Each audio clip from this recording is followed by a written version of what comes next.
இருக்கு. ஜனநாயகத்துல எப்படி வேணாலும் இருக்கலாங்க. இதே அதிமுக தோல்வி அடைஞ்சிருக்குல, திமுக படுதோல்வி அடைஞ்சிருக்குல, திமுக ஜெயிச்சிருக்குல. ஜனநாயகத்துல வாக்காளரின் குரல் தான் இறுதி குரல், புரியுதுங்களா? அதனால வந்துட்டு நீங்க அவங்க பெரிய கட்சி அப்படிலாம் இல்ல. இன்னைக்கு இருக்க சூழ்நிலைப்படி அவங்க கூட்டணியே பாத்தீங்க. இப்ப ஐயா டிடிவி தினகரன் வந்து போட்டி போடலன்றாரு, ஐயா அண்ணாமலை வந்து பொறுப்புல இருந்து விளைவிக்கிறேன்றாரு, ஐயா அன்புமணி போட்டி போடலன்னு செய்திகள் வருது. அப்போ நான் வந்து எல்லா தலைவர்களும் சேர்ந்து ஒரு கூட்டணியை அமைச்சிட்டு நாங்க யாருமே போட்டி போடலப்பா, நீங்களா பாத்துக்கங்கப்பா அப்படின்ற மாதிரி 2016 வைக்கும் மக்கள் நல கூட்டணி செஞ்ச மாதிரி இருக்கு. இல்ல அதை விட மோசமா இருக்கு தலைவா. பஸ்ல எல்லாத்தையும் ஏத்திட்டு டிரைவர் பஸ் ஓட்ட மாட்டாங்க, கண்டக்டர் பஸ் ஓட்டுவாருங்க அப்படின்ற மாதிரி இருக்கு. அப்ப பயணில என்ன ஆவாங்க?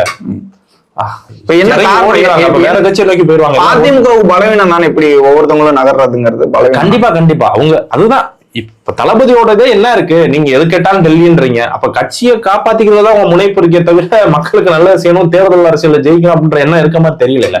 அதனாலதான் நம்ம என்ன சொல்றோம், நீங்க மேட்ச்லயே இல்லைன்றோம்.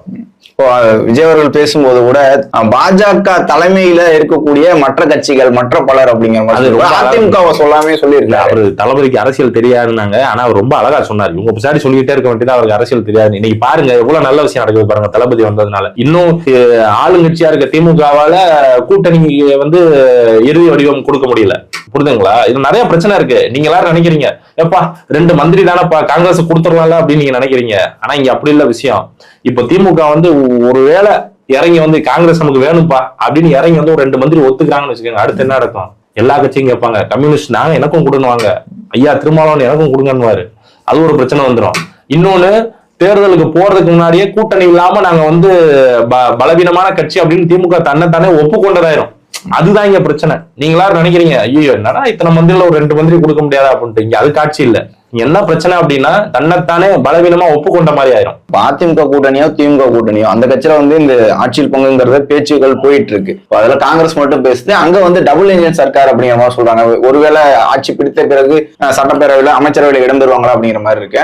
ஆனா தாவேகா தரப்புல இப்ப நீங்க சொல்லக்கூடிய கூட்டணி கட்சிகள்லாம் வந்து ஆமா எனக்கு வந்து ஆட்சியில் பங்கு வேணும் அப்படிங்கிற ஒரு கோரிக்கையை வந்து ஏற்றுக்கொள்ளல அப்படிங்கிற விமர்சனம் வைக்கிறாங்க. முதல் மீட்டிங்ல பேசுனத இதுவரைக்கும் எந்த கட்சியும் ஏற்று வந்து கூட்டணியில வந்து நாங்க ஆட்சியில் பங்கு அதிகாரத்தில் பங்குங்கிறதுக்காக வரோம் அப்படிங்கறத இல்ல அப்படின்னு சொல்றாங்க. இல்ல நீங்க வந்து இதுல வந்து 2 விஷயம் பார்க்கணும். ஏற்றுக்கொள்ளலை அப்படின்றத வந்து நீங்க அப்படி சொல்ல முடியாது, அப்படி சொல்லிட முடியாது. அது அவங்க மனப்பூர்வமா ஏற்றுக்கிறதுனாலதான் திமுக அப்படி ஒரு டிமாண்டே வைக்கிறாங்க. இது ஒரு அவங்க கேக்குறாங்க, இங்க வந்து வாங்கணும்னு யோசிச்சு. அதான் இப்ப உங்களுக்கு முன்னாடி சொன்னேன்ல, நீங்க டக்குன்னு இங்கதான் தளபதி வந்து ஒரு நல்ல விஷயம் பண்ணிருக்காரு. தளபதி வந்து இன்னைக்கு தேதியில வந்து நான் வந்து என்கிட்ட கூட்டணியே வரல, நான் அதுக்காக வந்து நான் வந்து கூட்டணியில பங்கு தரேன் அப்படின்னு சொல்லியிருந்தா அது சந்தர்ப்பவாதமா இருக்கும், சந்தர்ப்பவாத அரசியலா இருக்கும். தளபதி வந்து டே 1 அறிவிக்கிறாரு. ஃபர்ஸ்ட் யாருமே எதிர்பார்க்கல, யாருமே எதிர்பார்த்திருக்க மாட்டாங்க.